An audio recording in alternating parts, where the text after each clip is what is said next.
Hey y'all, welcome to this video in which I suspect lawnmowers will be making noise, babies will likely be making noise, and we will be here calmly duping the vibes of the NATASHA DENONA Triochrome palette. This has been highly requested. Thank you so much to those of you who told me that you'd like to see me do this. Duping the vibes is a phrase that I coined to discuss the act of not duping out a palette exactly, but going through the process of making the looks or thinking through the looks that you would make with that palette with shadows that you already have, and maybe tinkering with the looks and improving on them based on what you do have and therefore what you know that you love and what you know that you love using. The idea is that you don't necessarily need to have every single exact eyeshadow in a palette that's released that you kind of want but know that maybe you shouldn't buy or don't want to actually spend the money on in order to get the satisfaction of doing the looks that you would do if you had that palette. So this is Duping the Vibes. It's going to be a straight up traditional one. I have a picture of the palette up here and I have all of my eyeshadows here before me. Every single palette that I own and all of my singles are right here in front of me.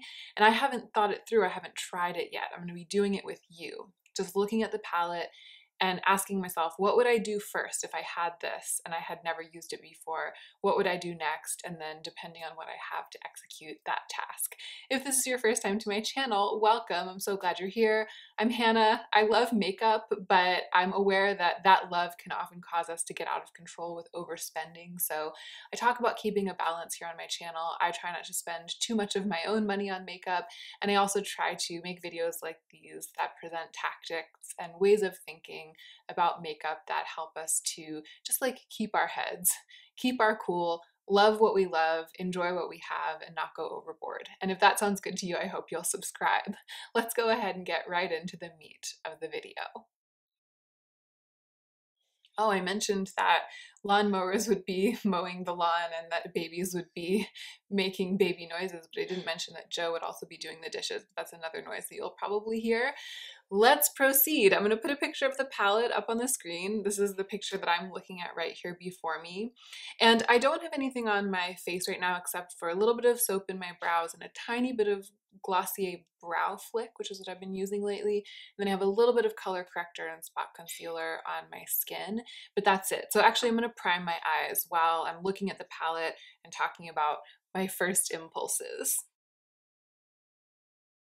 Well, I guess I was priming my eyes while thinking about the fact that I need to go get my handheld mirror, and then I'm going to talk about my first impulses. Okay, so my first impulse with a palette like this, weirdly, I mean, not weirdly for me, but I think that this is weird to a lot of people in the makeup world because it's not exactly how most people apply eye makeup, but my first impulse is to go straight in with one of the multi-chromes is what we're calling them, multi-chromes, to go right in with one of the special shades.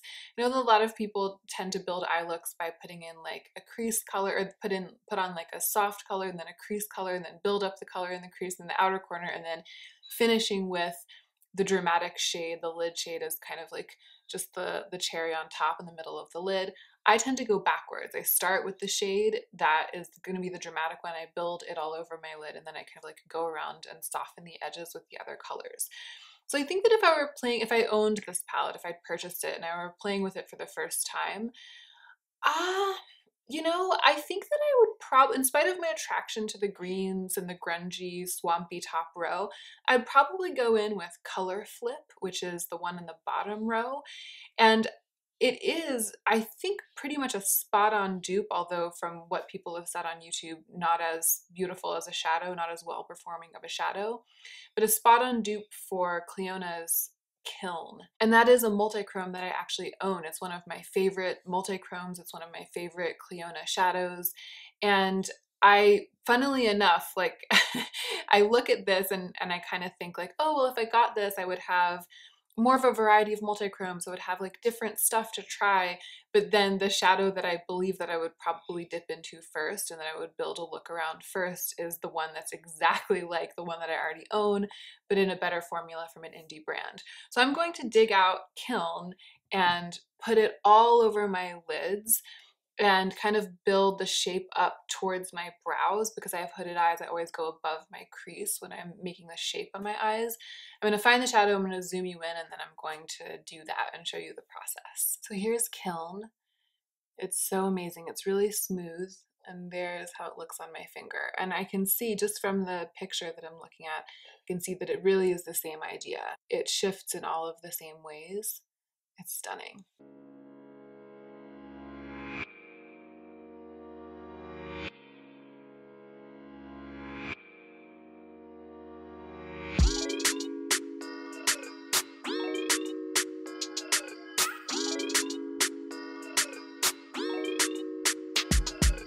So that's the first thing I would do if I had this palette.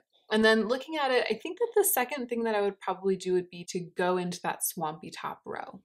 Like I would want to build a look that had the swampiness of those greens, but using color flip instead of using scarab as the multi-chrome. So I'm going to look for some shadows that I can use to kind of approximate vert, which is the sort of mustardy green that's in this palette. I don't think I have anything exactly like that, but that's totally fine. I can still blend this shadow out with maybe a mix of a mustard and a pale leafy green together, or maybe I do have a leaf green and I'm just not remembering it. Okay, so this is turning out to be a really good example for duping the vibes, because I've looked through my palettes of singles and all of my eyeshadow palettes a couple of times, and I don't have anything even remotely approaching vert, which is the like yellowy green one. Sorry, I just realized I could, yeah, there. Oh, that's much easier for me. My chair raises and lowers, and when I zoom in, I have to bend over, but I just realized that I can just lower the chair way better. So I don't have anything approaching that kind of like limey leaf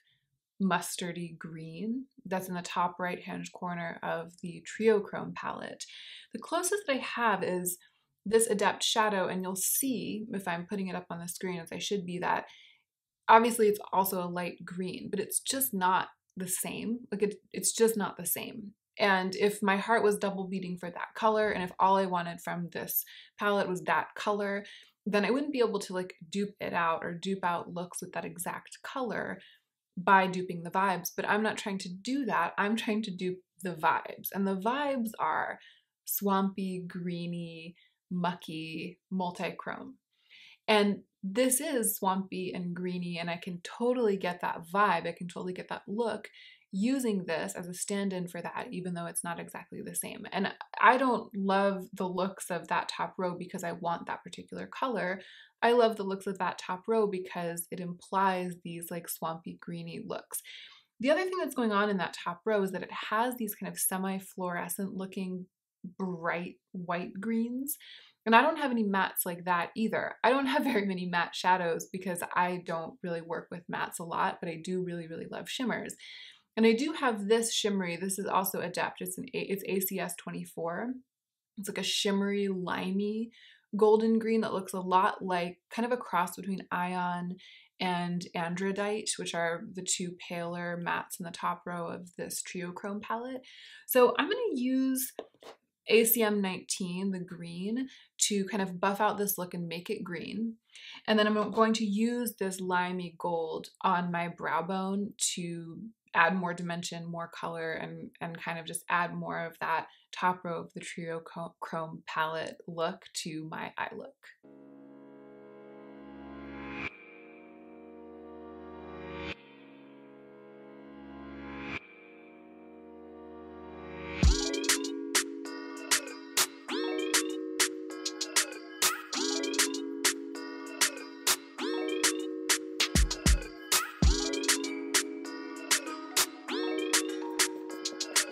So there's the addition of some of that green. I'm going to turn the exposure down since I'm leaning so close to the lights. Hopefully you can see that a little better. So there's the addition of that swampy green.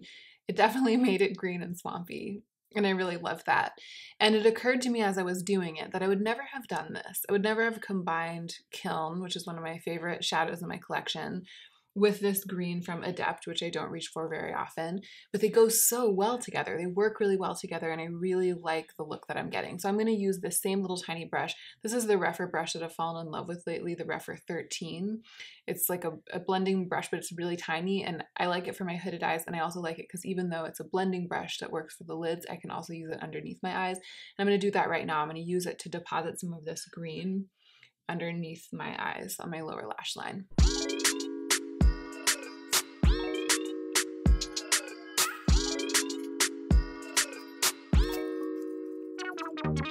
And actually, while I'm at it, I'm going to go ahead and put this Glossier Color Slide in the shade Brack. It's like a blackish brown into my waterline and a little bit on like the lash line above my lashes on my lid. All right, now I'm going to go back and do what I said I was going to do with this sort of shimmery greenish gold.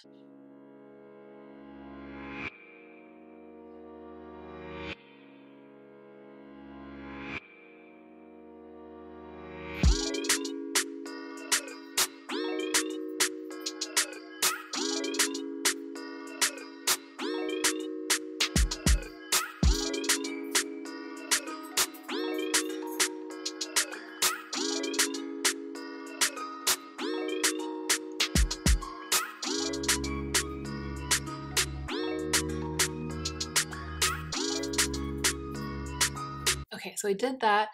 I really am feeling like the color story, the impact is starting to very much mirror the vibes of the look that I would get if I were using the actual Triochrome palette, if not the exact look or something close to it.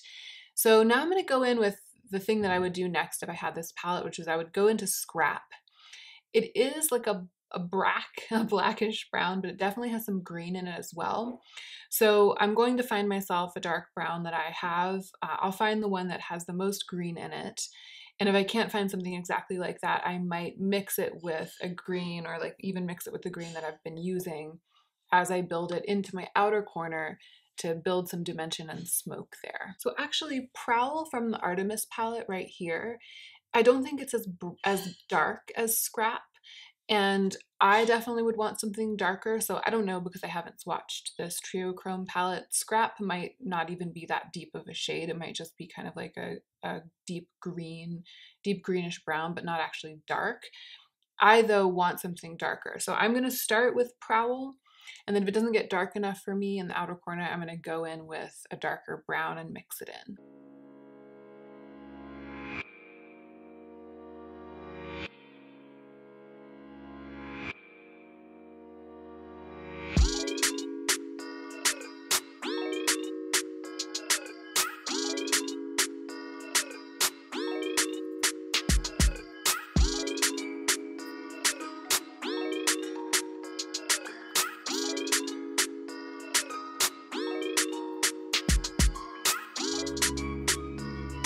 I really love how it's looking. I am going to use some of the dark brown mixed with Prowl, that kind of murky deep brownish green, on a pencil brush, just to smoke out my lower lash line a little bit more than it is. Right now there's kind of a harsh transition between the eyeliner that's in my waterline and the green that I buffed out down there, and I want to just give that a little bit more depth and make the transition a little bit more seamless.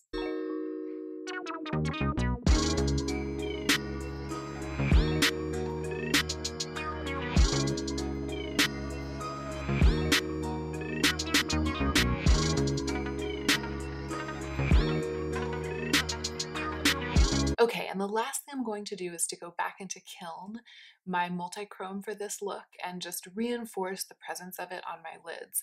I like that I went straight in with it first onto just my bare primed lids, because I like having that super shiny multi-dimensional star shadow sticking straight to my lids. I like the fact that it's not being required to stick down on top of other things.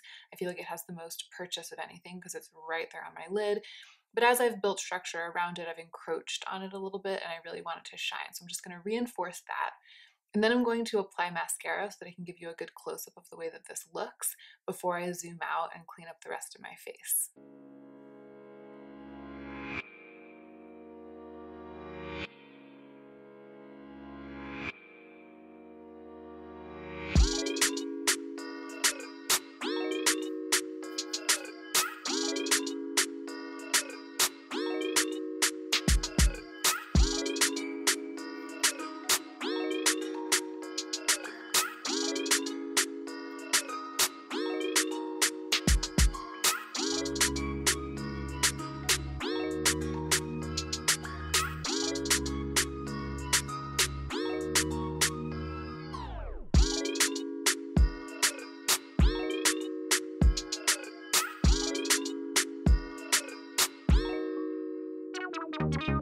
Okay, here's what we're dealing with from a distance with just the eye look on and some mascara. It actually strikes me as very wearable. I think multichromes can be intimidating, but it's kind of a simple look. I feel like the multichrome gives the look a lot of dimension, and even though I did go in with a bunch of different eyeshadows, it's not as though there are like all of these separate geographies, like all of these little areas that are all competing with each other for attention. It's sort of just this poof, and it has that murky swampiness and then that depth around the lash lines and the depth that the mascara gives it. I love it. I am going to, off camera, clean up my skin. There's just a little bit of fallout, and add probably just like a touch of blush and maybe a little bit of a more clean lip, like a stronger lip. I'm just wearing a little bit of balm right now, and then I'll come back and give you my final thoughts. All right, we're back. This is the finished look. So I cleaned up my skin a little bit, but I didn't use my most brightening concealer. I didn't use a liquid concealer on my under eyes. I just went in with a little bit of my NARS Soft Matte Complete Concealer, which is in my exact skin tone. It's what I usually use for spot concealing. When I use green on my eyes, and especially when I have kind of like a rich, grungy green look, I don't like to brighten up the rest of my skin too much. I feel like that can easily start to look very makeup-y. I like to kind of keep it toned down and a little bit less like bright white and a little bit less contrasty. So that was how I kind of dealt with my under eyes. Just a little bit of the, I wiped away the fallout and then just a little bit of this to kind of like clean that up. And then for the same reason, I tend not to go in with any like pinks or reds or even those rosy or mauvey nudes that I like in blushes when I'm wearing greens. I usually try to stick really to like a neutral bronze. So I just used the Kevyn Aucoin Neo Highlighter. I used the bronze side of it, like the most cool toned and the darkest side of it on my cheeks, and that's all that is. And then on my lips, I went in with a combination of M Cosmetics lip liner in Mink and Dazzling Dough, which is a L'Oreal Color Shine. Both of these are cool toned. Dazzling Dough, I would say more so than Mink, but this is the combined effect with a little bit of blotting. So kind of keeping it cool and keeping it a little bit pared back on the rest of my skin. I didn't even trouble to conceal very carefully the blemishes that I have along my jawline. I just didn't want it to get too cakey, and I'm totally fine with how it looks like this. I feel like it's all working to let the eyes shine, but also kind of look natural, like look like I'm not making too much of an effort to wear this makeup. And yeah, let's talk about the process of duping these vibes. So clearly this is a colorful palette, and I only duped the vibes of one kind of corner of the color world that it gives you. But here's how I feel about that. I think I did the hardest one, like the one that it's the hardest to find similarities for in one's own collection. I feel like these purples, and especially the bottom row, the mauve and the kind of pumpkin color, I just feel like those colors abound in a lot of people's makeup collections. And maybe you're a lover of green and you have more greens than you have those other things, and so maybe it's the opposite for you. Maybe it would be harder for you to dupe the vibes of the purples and pinks and nudes. But if that's the case, then you already have the greens, and I feel like that's even more of a reason to not get this palette. To me, this look that I have on my eyes, this kind of grungy green look that really foregrounds a shifting multichrome, this is what I think distinctively of doing with this palette. And when I've thought about this palette, every time I've thought about it since it released, this is what I've thought about. And of course, it would be easy for me to change the effect of this look, to do this look again, but to make it more purple, just by reaching for some of my purples, even just one purple, to make this look much more like what the second row gives. And it would be really easy for me to make it more neutral and make it more like what the third row would give. I do have a green multichrome. I have Gargoyle from Clionadh, and that purple to pink shifting multichrome, I don't think I have anything quite like that, but that's because I don't really like pink and purple together in that way in makeup. That's why I don't have anything like it, and that's why I haven't kind of gone to the trouble or gone out of my way to acquire anything like that. So it definitely wouldn't be like the reason, the occasion for buying a whole $129 palette. I love this look, and I feel like I wouldn't have done it. I definitely wouldn't have done it today. I probably wouldn't have applied eyeshadow today if I hadn't been filming this video. But I also would maybe never have done it. I've been using Kiln, which is the multi-chrome, for a long time, and so I've kind of fallen into a rut with how I tend to use it. I tend to lean away from the green that's in it, so I'll put it on and then I'll use more neutral or sometimes even warm toned shades to build the look so that it doesn't turn into a green look rather than turning it into a green look, which is what this has done to it. And this palette, seeing the picture of it, thinking about using it, led me in this direction, and I really, really love that. It's always such a delight to explore color stories that have been put together by a makeup artist or by someone who's really sensitive to color and has a lot of experience applying makeup. But one does not need to buy this palette to have that experience. I certainly didn't need to buy this palette to have that experience. So that's it. Thank you so much for watching this video. Let me know what you think in the comment section down below, and I would love to know if you are over there duping the vibes of anything in particular right now, or this palette specifically. And I would really love to know if there's anything else that's coming out or that's recently out on the market that you would like to see me dupe the vibes of, because I would like to get back to doing this kind of video more often. Again, thanks for being here, and don't forget to take extra good care of yourself today so that you can be the most effective version of yourself as you do your work in the world.